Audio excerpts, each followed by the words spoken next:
I was tagged by a Cabot Bluegill on nostalgic gear. I don't really have anything far as old wise that's nostalgic, but I have a few things that mean something to me, I guess I could say. One being that box right there in front of you. It's the old ammo box from 51, I think it is, on the bottom. I don't know, I ain't gonna pick it up and look at it. We'll move it closer to it though. I had this box, it was about 13, 14. I got it in Georgia at a flea market.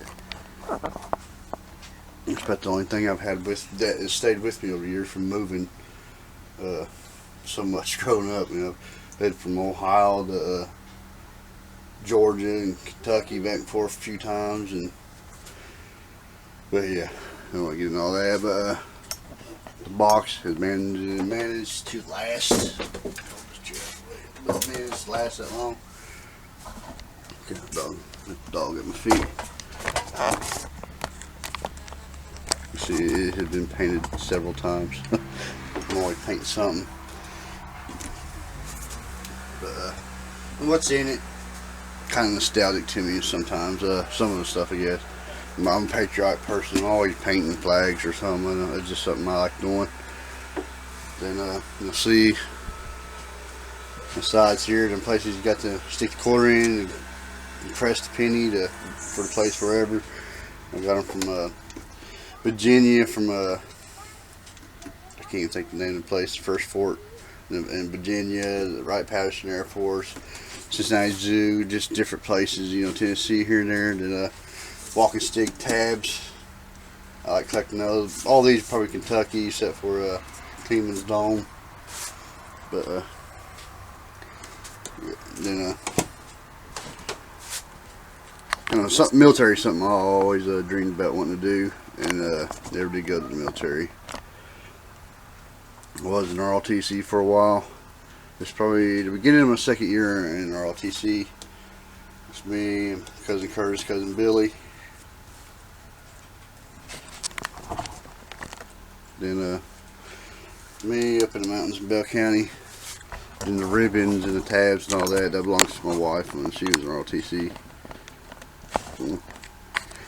I'll be pleased showing her last name. She's a messer. What's funny, messer means knife in German. Thanks for knives. But yeah, like I said, some things are nostalgic to me here. I mean, because somebody gives me something that means something.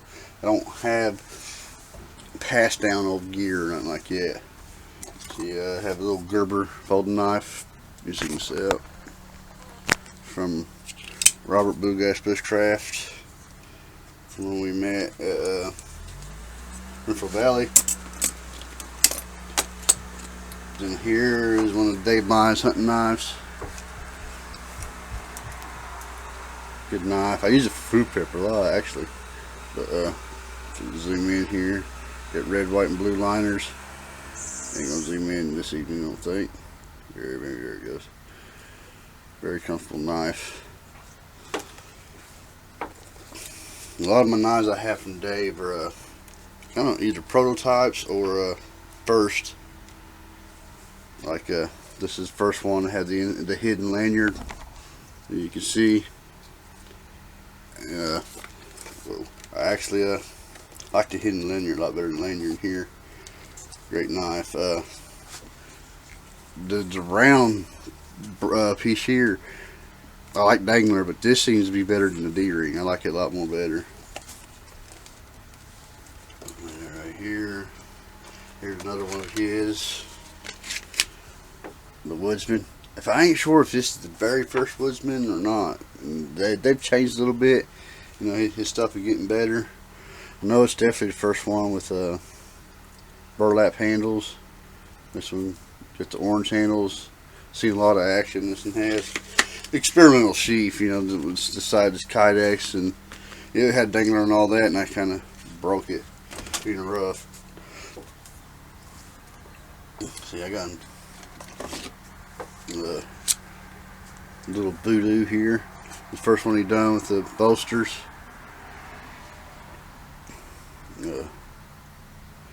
But this knife has seen a lot of major wood splitting and stuff. In a job where I used to work with him. In here, buck 110, second sheaf in it.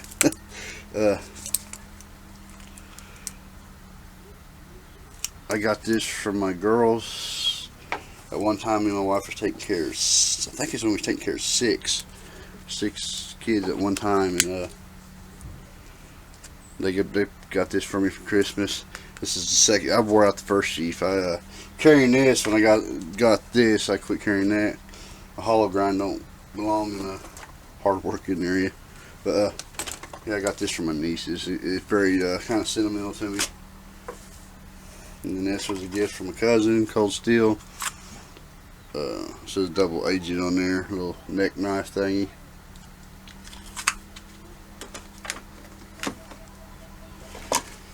This one here is my favorite factory knife, cold steel, SRK.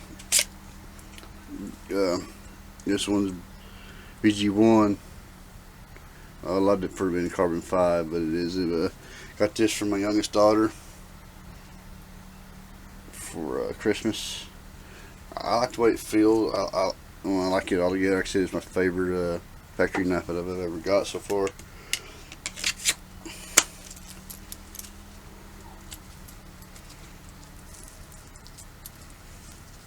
Back here,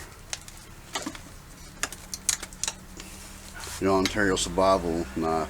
Oh, like I said, I always dreamed of going to the military, and I never did. Ended up going. In the military, I wanted to be a preacher. Kind of always was my thing. And I dyed the handle black. I wish I never dyed the handle black on this. And I changed the edge to. See, you changed the profile of it to convex. I just like convex and scanny grind, probably my two favorite grinds.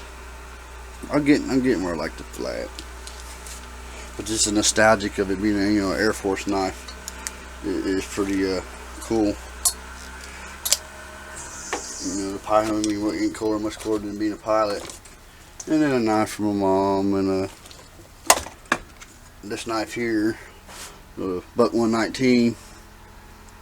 The cousins found it, not cousins, my nephew found it in Ohio.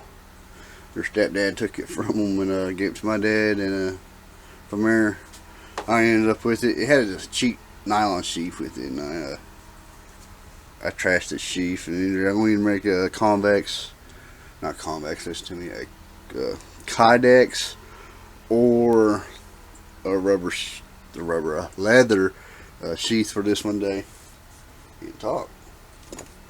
Yeah, that's a few things. I mean, see, I don't have nothing real old, the nostalgic things. The box.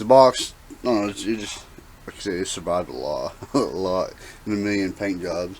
Then I got stuff that was given to me, like Robert from Bluegrass Bushcraft. Like the German cook set, the flask for the denatured alcohol for fuel. The little stove right there, and I actually like that kit a lot. And my favorite cooking stove is this handmade one from Henry, which is videos and all that stuff. But then here's one I keep in my usually in my lunch cooler, my survival kit. I think it's the first one that he put together like this. What he did. Like I said, there's a video on that too. I got this from Robert. I don't know, that kind of stuff kind of nostalgic to me. Get kind of that's real good. Of course, I got dirtied up, but nostalgic. I don't know. It's just see the shotgun. This particular shotgun. See, I have about all of my guns pretty much stolen. I have a few left. And a buddy of mine gave me this one for Christmas, New England 20 gauge, and I actually like carrying it. I carry it a lot. It's I don't know, it means a lot to me. It has a nostalgic look. Probably not the greatest video. I have other things, as far as nostalgic as in value, as in means something to me. I have a few things, as far as something old, not really too much. I've been I've been all over the country, you know. Just one of them things. See here, also another kit I got from Henry. I guess it'd be nostalgic. Get all this stuff together. I got this from Dave. Dave gave it to me from the fire steel. It means a lot. Then here's a little bit of glass, a pad, and an antler. And Michael, the guys that went to the Ironman know who I'm talking about. Yeah, he gave it to me. He showed me how to give me a quick lesson on pressure napping. I made a few arrowheads. I need to find them. Nothing great, but kind of nostalgic. That's actually old, you know. The antler, you know, it does look pretty old, so who knows. And his cousin Benjamin, another good guy, he made these items and gave them to me. Which, I think Robert has got some cool stuff from him too. But I will eventually, put that stuff on my haversack. But the box and usually the contents in it, means the most to me. I hate to lose. There's stuff in my man cave here, I guess you can call it, but I hope that works for you there, Cabot. We want to tag not 3 people, but we want to tag 4 people. We want to tag Kentucky Knife Man 1, Robert from Bluegrass Bushcraft, Kentucky Woodsman, and another feller's name. He only has 57 subs. Diddy Bushcraft in Outdoors. I know that's 4 guys, but he's a new guy too. Dave's kind of new too. But we'll tag you 4 guys, and I'll put the description down below, of course. Thanks for watching. Thanks for the tag, Cabot. Which is a better video, but yeah, kind of is what it is. Thanks, brother.